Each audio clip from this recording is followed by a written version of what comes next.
They're having churn problems. The reason for that is pretty obvious.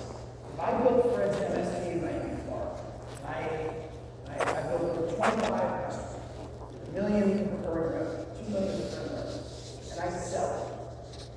The first year, I'm most likely going to be there as a part of some kind of turnout.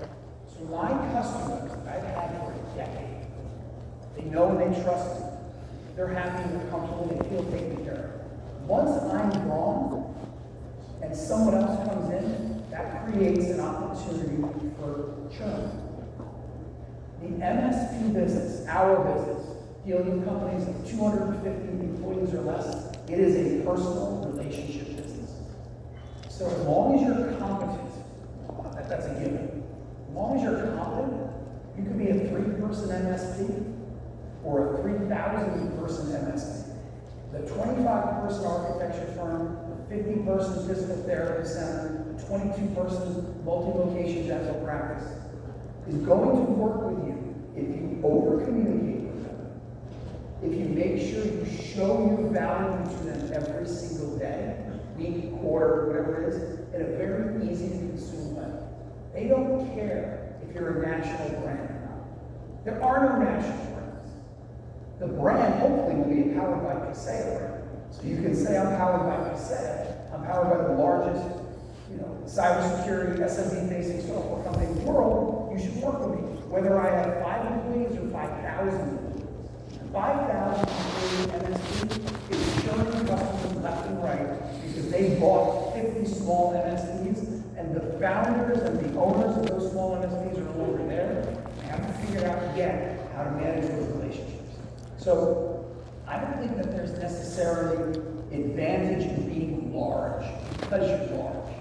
As long as you're competent, as long as your gross margins make sense, and you can invest in your business, I don't think that we're ever going to see a situation where there's 400 MSPs controlling 80% of the SMB space. The enterprise space is very different. If I work the courtroom lines and I have to select an outsourced IT and security service provider, I'm buying IBM because I'm not going to get fired if I buy IBM. Or I'm buying Tata or Deloitte. You think that the South Miami architecture firm has any idea who a large MSP is? No clue. So my read on it is I think the world is great if you're a small MSP, mid-sized or large, as long as you manage that local relationship in a touchy-feely manner. We have to have a question about AI because, well, we don't know why. You got to touch on it, and I asked the audience a question before you got out here about, is AI an opportunity for making money? Is it an opportunity for saving money internally? What are your thoughts? I think AI is, so I'll talk about it in a couple of different ways. So AI is, it's like saying financial services. It means everything. It's like saying technology. It means everything. So there's a difference between AI, practical AI, some of the stuff you see in Hollywood, which probably in this room is all bullshit. I think if I'm an MSP, one of the services that I would look to offer is AI awareness training and AI consultancy. If you think about the basic, easiest things for AI, it's a force multiplier. It helps do simple tasks better. One great use of AI is to create marketing content, right? Create content. AI can create 60, 70, 80% of it, and you can go tweak it. So theoretically, an individual can produce 5 to 7 times as much content. Well, if I'm trying to get an organic ranking for my dental office to be higher, one of the ways of doing it is to get a lot of content out there, backlink it all, and drive my organic scores. How do I do that? Well, I hire an agency to do it. I pay them an arm and a leg. Well, with AI, that agency can be much more efficient as to how they do it. Your dental office customers don't know that. Teach them that. They'll pay you for it. We hired a company 5 years ago to work with our R&D organization, to work with our marketing organization, our sales ops organization, we're a 5,000 person company, right? Teaching them what AI can do and how it can make you more efficient. And the result nice tool. It's a good tool to help you be more efficient. Writing code, QAing code, writing copy, doing different things that are like repetitive tasks. If you think about it, 10 years ago, cybersecurity and IT kind of bifurcated. Now it's the same thing. Any MSP that's not doing both won't be in this room next year. If you think about compliance, compliance is something that the market asks you, IT people, manage my compliance for me. They didn't ask the lawyer to do it. They asked you because it's technical. And anything technical is my IT guy will do it, my tech guy will do it. Forget it. AI is the same thing. I think you can build offerings around AI to further entrench yourself with your customers. It's a great way of generating project revenue, ongoing recurring revenue, a lot of creative ways of monetizing it. Now, for the MSP itself, from your core business, how can you leverage AI? Here's a selfish answer. I'm the largest shareholder of Kaseya, so of course I'm going to say this. Buy Kaseya 365. Why? Because what vendors like Kaseya are able to do is we're able to leverage AI to take all of the data we have about what you do, and we're able to automate so many of the manual processes that you do. If you're doing, a great example of it is if you're doing security awareness training, if you do a simulation for your customer, just give us an example 5 minutes ago, 15 minutes ago, if you're doing a simulation training for your customer, you have to then spend 3 hours to configure your email security so it knows that this is a simulation that's going. Right? You don't do that? That sucks. If you have 20 customers, hopefully you're doing at least one simulation a quarter for all of them. That's 80 simulations, and it takes 3 hours to get that configuration right. That's 240 hours. That's a lot of time. Well, companies like Kaseya, because we have all the components for it, we've automated that in the bot. You press a button, everything knows what you're doing, you're done. You'll be seeing lots and lots of technologies that can do that. What again, I will encourage this room, when you make your technology decisions, make them based on what technology can do what I just said. It can automate and integrate. It can leverage AI to do it. Without that, you're going to be very inefficient and be overpaid for what you want to do. I think that this room will be 70 to 80% more automated in the next 3 years than it is today. And that automation means your margins are going to go up. So AI will impact this room from that perspective. And on the top line side, everyone here should be thinking about how do we monetize some kind of AI awareness training, AI projects, AI automation, because it will allow you to expand your offerings into parts of your clients' businesses that you may not have subject matter expertise in, but AI will allow you to offset that by generating much of the required content and cloud integrated new traffic. That's great. So I've got a question about, it's just fascinating what we're talking about here. $25 per seat, right? I think that's what you said. Yeah. Let's say $6. So, right, saving, right? Say 20 bucks, say 20 bucks. Okay, 20 versus 3. So you're going to save a lot of money there, especially the larger MSP is, the better. So in order to continue to help your MSP customers, are you going to be looking at other acquisitions? Like what do you think? So think about the analogy I was thinking. Think about Kaseya 365. Kaseya 365 is complete. It includes, theoretically, everything that an MSP needs to deliver all their managed services, as well as run their own business, billing and CRM and ticketing and stuff like that. So as new threat vectors emerge, as the things that have to be done, of course, in order for IT to be complete, in order for Kaseya 365 to be complete, we have to make sure that we're always expanding. Great analogy is Microsoft. To be clear, we're a pimple on Microsoft behind, and I'm not comparing us to Microsoft. I would love to be able to do that way. But imagine if Microsoft 03 or M365, if it didn't have Teams, it didn't have a spreadsheet, it was sorry, right? You got to add stuff to it. So that's our belief in acquisitions. That's how we look at making sure that we keep our platform complete, and we keep it, say, at 365 to be 100% relevant. Are there any trends that you see going forward that we haven't touched on?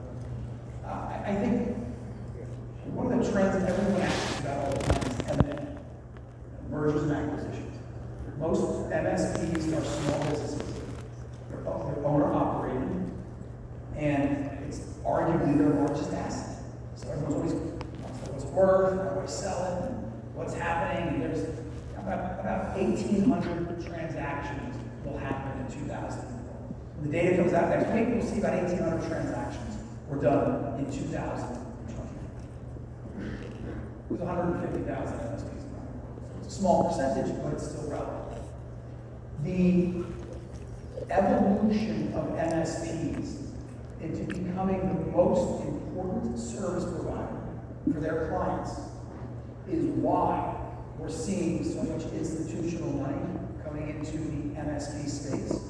Because if you think about it, your architecture, if they're working with 7 business solution providers, their MSP, their marketing agency, their telco, local telco, they have all these different servicing agencies, payments agencies, they want consolidation the same way that you don't want to work with 15 people like me. Who's going to win that consolidation battle? Well, most of the business services today are technology-based. So the MSP is the most important strategic relationship to most of your customers.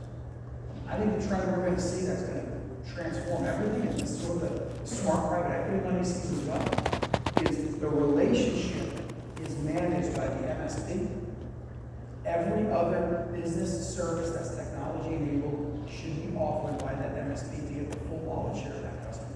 Wow. When we're sitting here in 10 years, that's what we'll do. And that is a game changer. And AI is what will allow a lot of that to happen, because a lot of that requires specific vertical knowledge, which AI can give you the foundation to not have to understand. And it's going to be a huge macro trend. It's so opportunistic for everybody in this room. And that's what you'll see Kaseya continuing to expand IT complete for over the coming decade. So that's really interesting. This event goes back 25 years, as we discussed, 26 years. And there was another event that actually spun out of called Communication Solutions prior. And since maybe 1996, the big challenge was that there were separate ways to go to market in terms of, or separate ways to get services that were telecom services. They were bought through something called interconnect, and then there were VARs and VADs, or known as Ps back then. And the concern back then was as these 2 different markets were merging, voice and data, but if we didn't have a way to go to market, and you needed these 2 channels to merge. It's still merging. I mean, it's literally 30 years it's taking, and still these channels are merging. And the point is, we knew that IT would eventually be the primary way of getting to most of these companies, and IT would take over telecom. So your point is that the MSP now, which is effectively the IT from what we talked about 30 years ago, is going to continue to consolidate other areas, it's going to merge into other areas, and be a full business solutions provider. Not just technology, it's a relationship, and then basically AI, so you've got IT, then you've got IT, telecom, cybersecurity, right? Those are the 3, I guess, table stakes. AI is now the 4th table stake, and then with AI, it's now you've got a table, and you can start building on top all these other areas, whether it's the point of sale system, which let's say that's kind of vertically focused, or let's say for a dentist, X-ray systems, or right? Is that I would say that direction? Yeah, I don't know if I would look at the vertical application. So the analogy is right. I would say take marketing. Marketing. Right. Digital marketing. It's the primary way most small to mid-sized businesses, your customers hire your customers. You're a dentist, you got to rank on Google, you got all this different stuff. Driving out email marketing campaigns, you got the drip campaigns, right? All the things that they hire a marketing agency to do. They're all technology related. Wow. Why are they doing that? Why isn't my MSP doing it? Because if you think about digital marketing, half of it is infrastructure. A website that organically ranks and driving reviews, that's like IT stuff. It's more IT-like than anything else. So just using that as an example, I think we're gonna see lots of services like that, even basic HR, so like the commercial for Bambi and, all these different, PMOs and things. One of the theses that we see is all of that's technology enabled. You should be driving it. The same way that there's an MSP in the room that's not doing the telco or the data, what are you thinking? Learn how to bill properly and get that $250 to $500, $1,000 a month with 20% commission rate revenue. Otherwise someone else is going to come get it and they're going to elbow you out. Just like if you weren't doing security 4 years ago.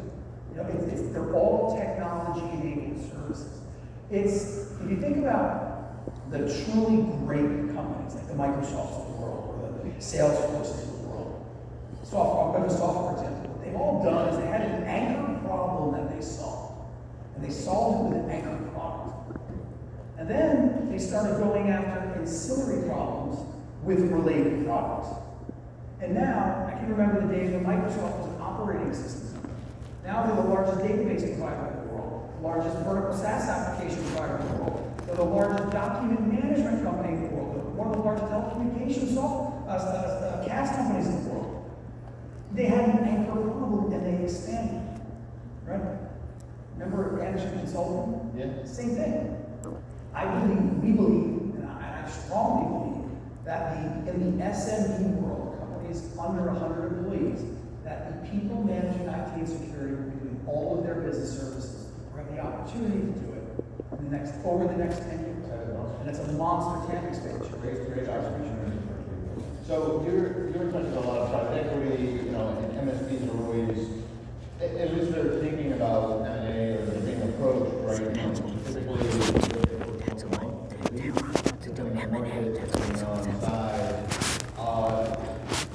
some of the people in the audience, I'm sure, are wondering what sort of metrics they should be focusing on to make themselves more attractive, or As a seller. as a seller, correct? To a buyer. Maybe what should they be? Is there a price? In other words, is there a price per hour they should be charging, a price per seat, or how? Yeah, I get asked this question a lot. And I get asked myself by MSPs, like, look, I want to see my business in the next 6 months. What can I do to juice my numbers to make me look better? Nothing, sell more.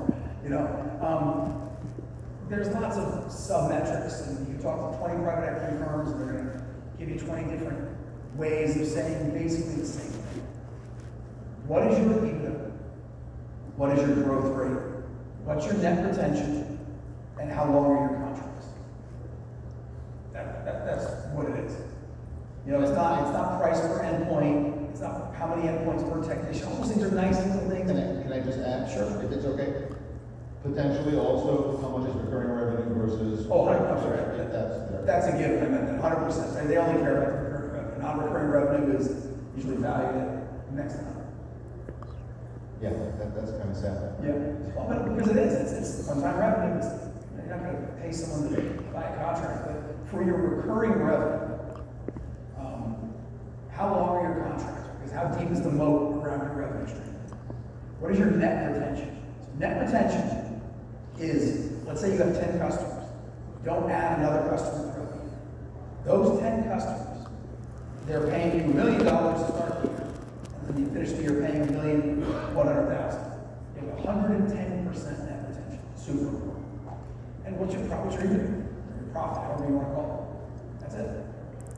Growth rate is obviously a driving factor for it as well. But the sub-metrics, like price per endpoint, somebody care about revenue per customer, price per endpoint, or like those are things that will come in the negotiation later on. Like teeny little bits. Doesn't really matter.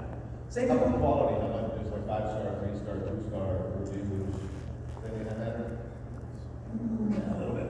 I mean, if you have 100, if you're growing 15%, and you have 110% net retention, and you're running 25% EBITDA margin, and you have 1-star reviews. Yeah. Like, I mean, it's That's what you're doing, right? You're not going to. yeah. Those are good things to have. Obviously, you want everything to be good, but Yeah, you can't have 1 star. I mean, I just can't imagine that. Unless you're the only this fee for like 1,000 miles. That's what I mean, it's, but like, those things exactly, they're, so again, people saying bad things about you on Reddit, I mean, no one cares about that. You know, we bought 18 software companies over the last 10 years.